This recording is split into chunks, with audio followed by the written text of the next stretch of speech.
Hey, good morning. I'm Tim Eccles, Vice Chair of the Georgia Public Service Commission, and you're on Community Focus. And we are live on Twitter. We're live on YouTube. We're live on about 5 Facebook pages, and we are excited today to be focusing on Fairburn, Georgia, and being a guy that's been raised on the south side of Atlanta. I've been to Fairburn many times. I've actually played football there, and you know, as a little boy. In fact, I remember fumbling a punt down there, Mayor. It was a horrible situation. Let me say hey to our guest today. We've got in our final segment today, we got Mohsen Tusi on Earth Day coming to us from BMVW, and you can see his solar panels back there. Hey, Mohsen, how's it going? Going well, thank you. Good morning. Good. We're looking forward to chatting with you. And then John Samdeman with Samson Tours. John, man, it's always good to see you, your brother Tom, and so thanks for being on today. Thanks for having me. Appreciate it. And on our human trafficking spotlight, our friend Casey McClure for Sarah. Casey, always good to be with you. Thanks for having me again. And Mayor Elizabeth Carr Hirsch. We're going to start with the mayor. And Mayor, you heard me mention growing up in Morrow, in Riverdale. I went to North Clayton High School. North Clayton's not that far from Fairburn. But been to Fairburn a lot, and Fairburn has become a really quaint city. I mean, you guys have a lot of great things going on. Your train depot, other things down there. How cool is it? Fairburn is really a cool city. We have really grown in the last 10 years. I came to Fairburn in 2004, got on council in 2007. And ran for mayor in 2017. So we are growing.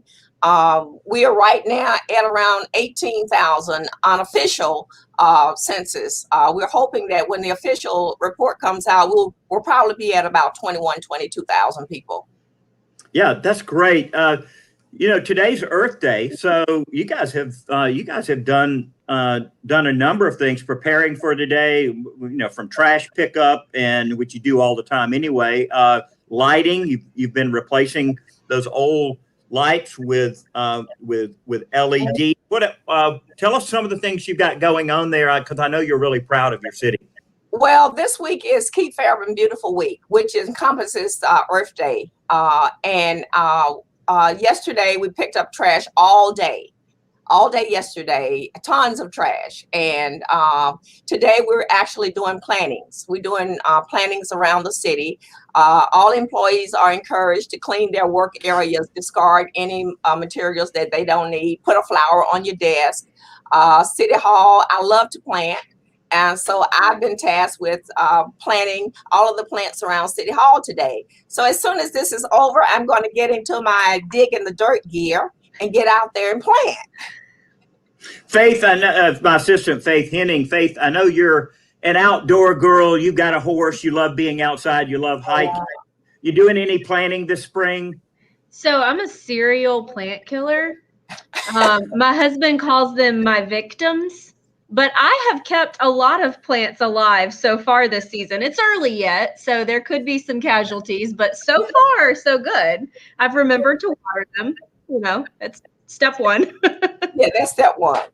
Yeah. Hey, folks out there, here's a Earth Day hint for you. So I have a humidifier in the previous house. We had a humidifier in the basement, and it would produce about a gallon of water a day. So I would pull the water out of there, and I would pour it on my plants, Mayor, and use the moisture that went in the humidifier. And John Noel, one of my buddies who was our radio show co-host, he actually has a little clear hose attached to his HVAC unit. Mm-hmm. He collects the condensate water in a 55-gallon drum, and he has a spigot on it. He has it up on blocks, and then he will use that to water his plants. So, you know, today, Earth Day, let's think about water conservation. I mean, every gallon helps, right, Mayor? Every gallon helps. In fact, I have some rain barrels around the house that's connected to the spigots that's coming down, spouts that's coming down, and I use that water for my plants. I love outside. And so City Hall shows it here in the city of Fairburn and the other areas in the city, like our stage area, which is right downtown. We try to keep that spruced up with flowers, seasonal flowers. Even in the wintertime, we have pansies out there, which are winter plants. Yes. Yeah, Mayor, you were mentioning earlier about the water authority that you guys have joined. Speaking of water, tell us a little bit about that. Oh, yes. This is a 20-year venture that we've been trying to get a water permit. And as you know, there was a water war going on, Florida, Georgia, which was finally settled by the Supreme Court a couple of weeks ago. We have been issued our permit for a direct draw from the Chattahoochee. And so we are starting right now the infrastructure phases of it. This project is going to cost us about $80 million. It encompasses 3 cities, Fairburn, Union City, and Palmetto.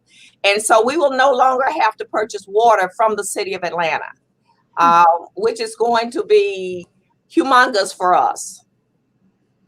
Yeah, that those water prices are above average up there. So it's going to be a new lease on life for Fairburn. Well, Mayor, I just want to wish you a happy Earth Day. Thank you for your service to our state and all that you're doing to make Fairburn a better place. We appreciate you. Thank you all for inviting me. I was really honored to hear from you all. Thank you so much. Thank you, Mayor. Thank you.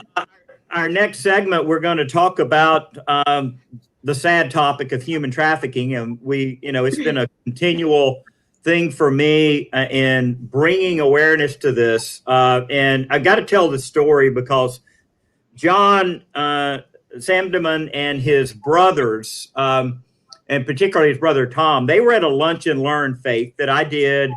I think it was maybe my first one that I did at Arnold Golden and Gregory in the Wells Fargo Tower about human trafficking.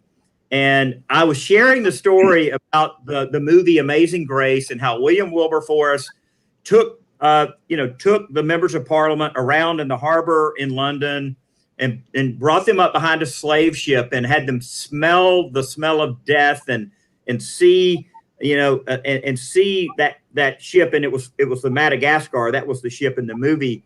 And I shared, to the group, I said, I would love to do this in Atlanta where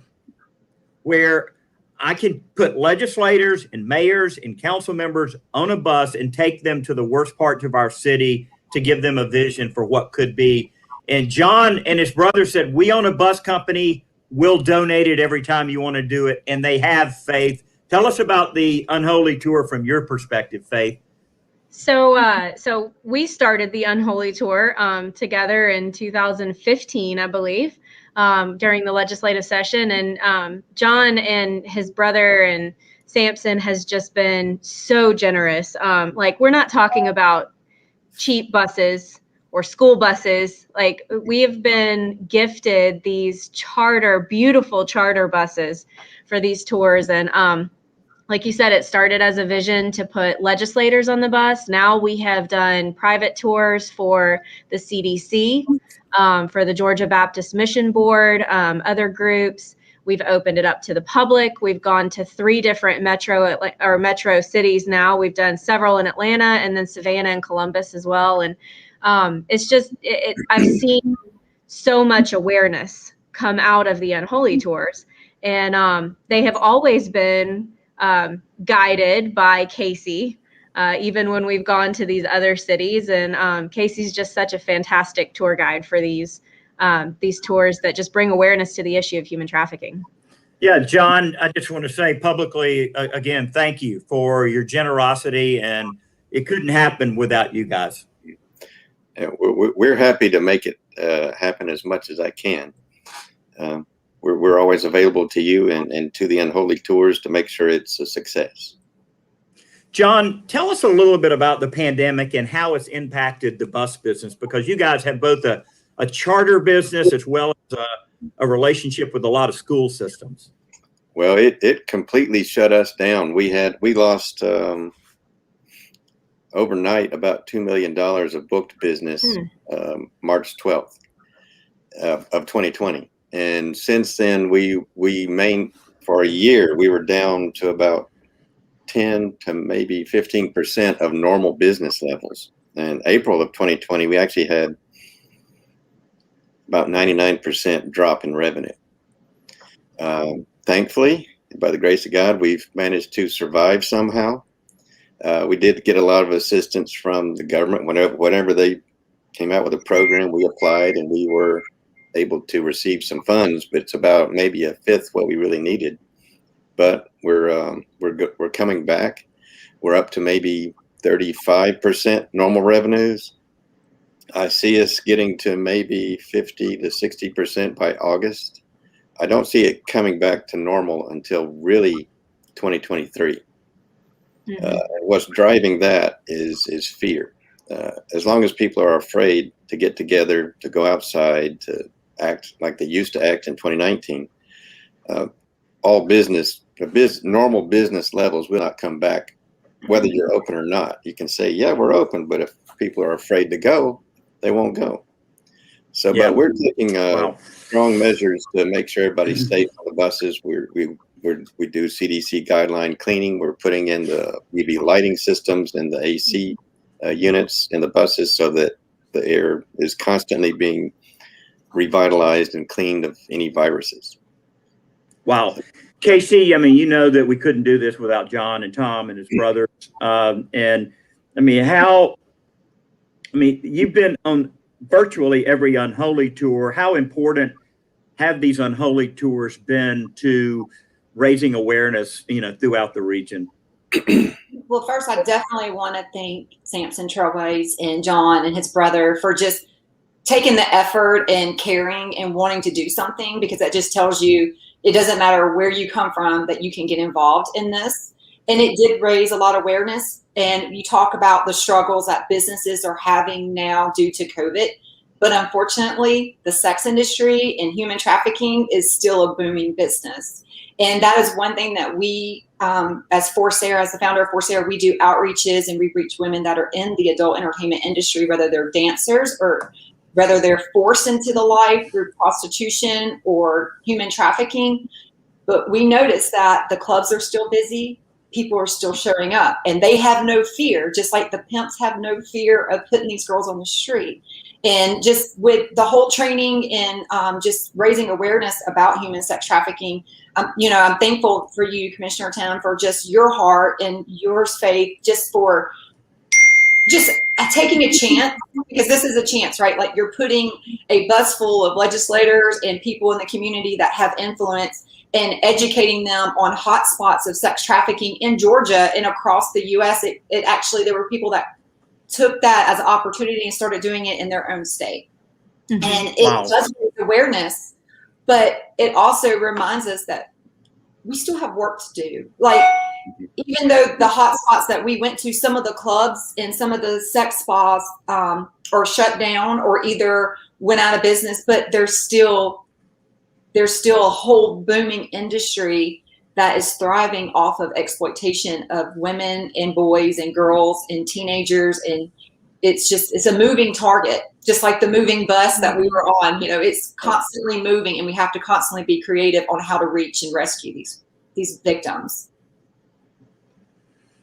Yeah, Casey, I don't think folks realize the extortion that takes place in this industry with men, mostly, who are saying to women, if you don't do this, I'm going to hurt your family. I'm going to keep your baby. I'm going to stop giving you drugs. There's always this extortion element involved in some way, isn't it? There is a small portion, but a lot of times it's love. They're feeding the missing link in this individual's life, whether it's from family, whether the girl grew up in foster care, or whether her family turned their back on her as an adult because she got into, stripping. And then they get linked up with these men that convince them that they can help them, like their business partners. And next thing you know, the pimp is gets them impregnated, and then they get stuck in this life and they get tied to this pimp by a baby, by having a relationship with this guy. And it's not always force. It's not, sometimes it's just coercion, making them think that they have a better opportunity and that they love them and that they're here to help them, when actually they're there to exploit them and take advantage of them and keep them trapped in a sex industry that cares nothing about them or their children. So Casey, you normally set out the route for us on an Unholy tour. What are some of the ways that you select the places that we take our attendees to see?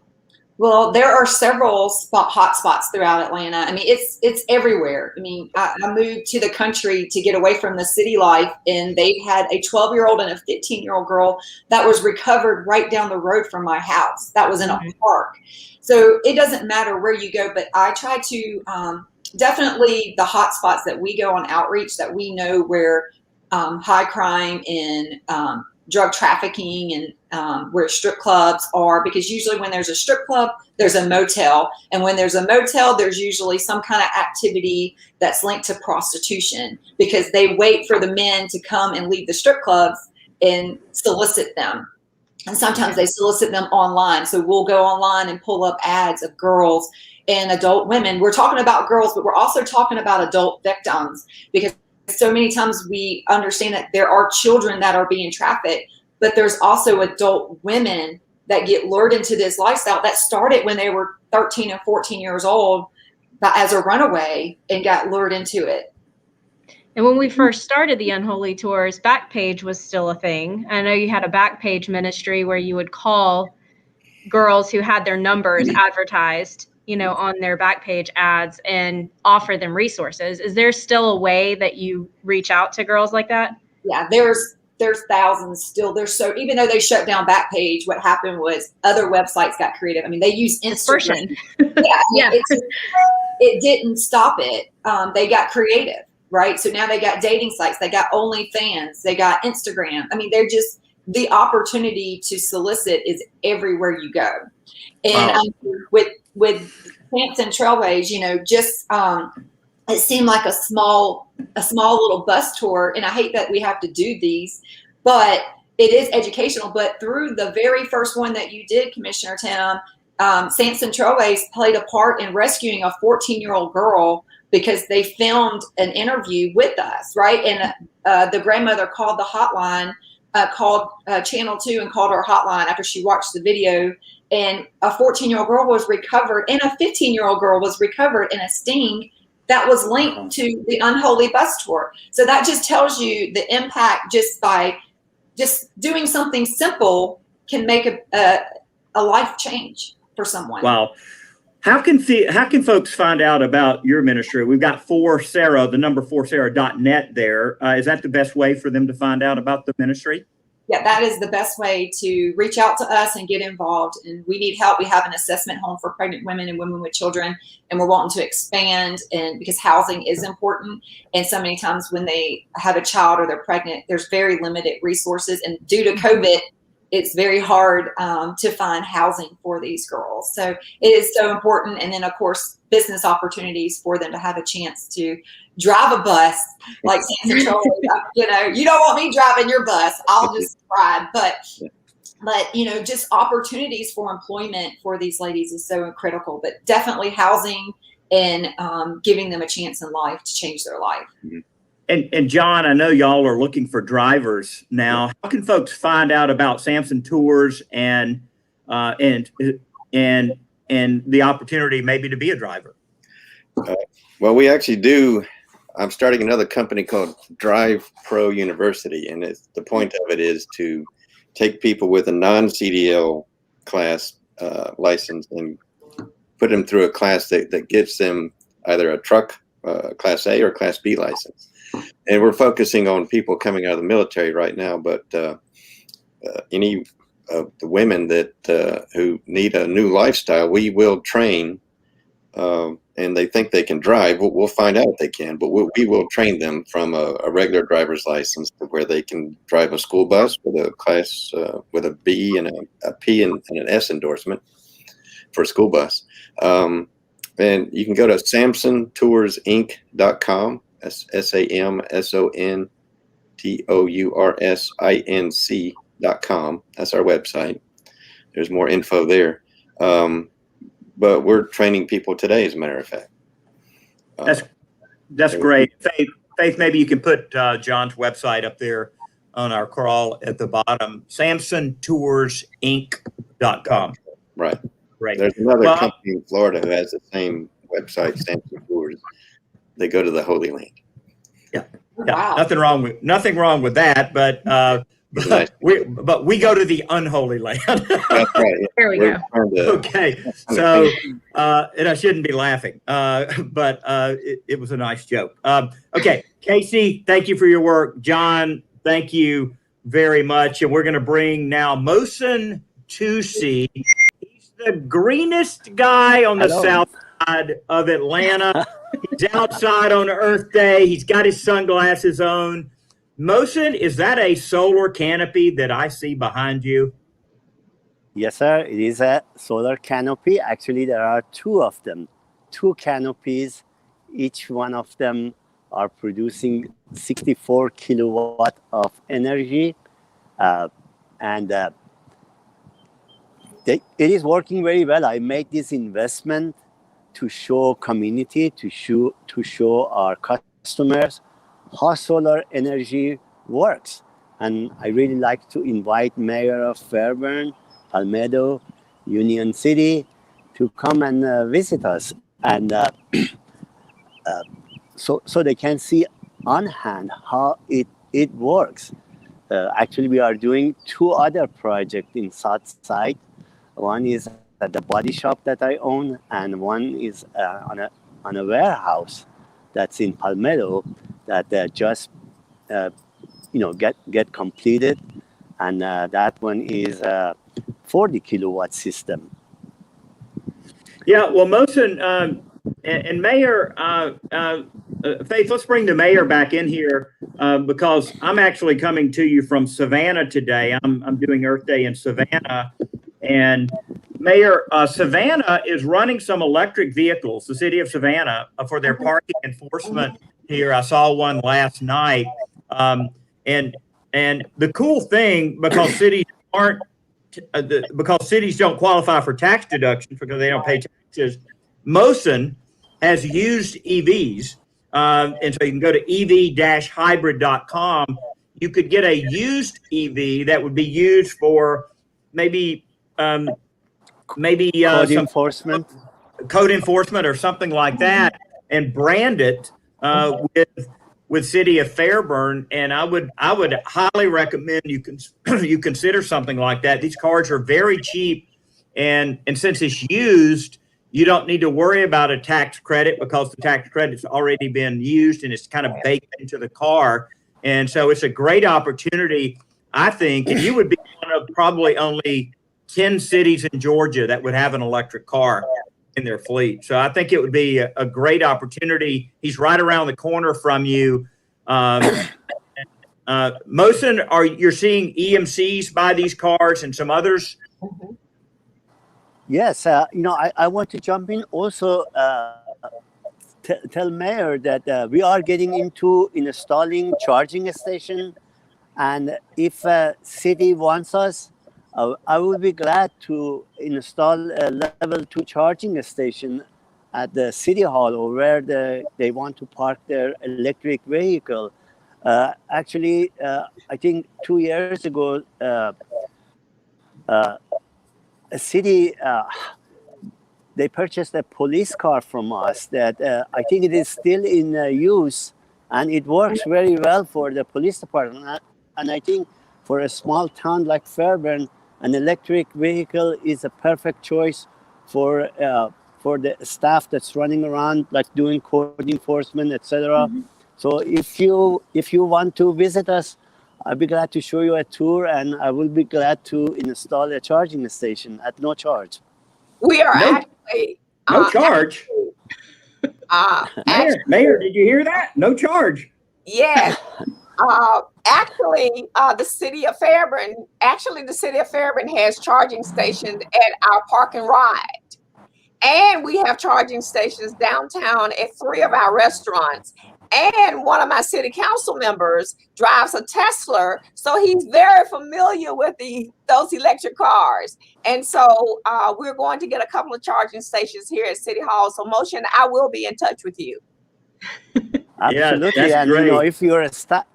if your staff wants to charge their car under the solar canopy, all our solar charging station always free and always on. So Okay, that- great. Yeah, that's additional incentive to own an electric vehicle in South Fulton. Great. yeah, that's great. Well, listen, I want to bring everybody back into the stream. I want to thank Mosen for his great work down there on the south side and helping folks get these used electric cars. We don't need to let these electric cars get out of Georgia and go to California, go to Norway. We need to keep these EVs going in the state. Mosen, thank you. And I want to thank John. Thank you very much. And I'm going to... Yeah, John. Sorry, Mosen, we got some audio issues. Now I need to work on getting you decent internet at your dealership. So call me afterwards and let me help you with your internet. Casey and John, keep up keep the faith and keep working out there. John, praying for your business to be successful. You've been so generous, and God knows that, and I pray He blesses you for it. So thank you, John. Thank you, Casey. And Mayor, God bless you as you continue to serve your people there. Public service is a challenge. People, it's such a mean climate out there now, and I wish we could be nicer. Out there, Mayor. That's what we need. We need a little bit of love out there. We do, and I get it every day. But I still come to work energized to get the work done and to please someone on that particular day. So it's about service. It's not about being served. Yeah, that's right. Well, y'all, I hope you have a great Earth Day. I'm heading out to Tybee Island to the Marine Science Center, where I'll check on a solar canopy that I helped them, that I'm helping them raise money for and building. And then I'm going over to the Children's Fresh Air Home. And because that building down there is built in the 1920s, there's no insulation in it. I ordered an energy audit, helping them raise money to get insulation to save money so they can use more of their hard-earned donation to provide more scholarships for city kids to be able to come and spend 10 days for free at the beach and learn about everything here. So I hope y'all have a fantastic day. Faith, where are we going next week, by the way? So next week, we will be in Doraville. Week after that, we'll be in LaGrange, and then we're going to Buford. All right. We'll be Metro for the next 3 weeks. Thanks, everyone. Appreciate you being on today. And we'll see you soon, I hope. Okay. Bye-bye. Thanks. Bye-bye. Bye-bye. Thank you.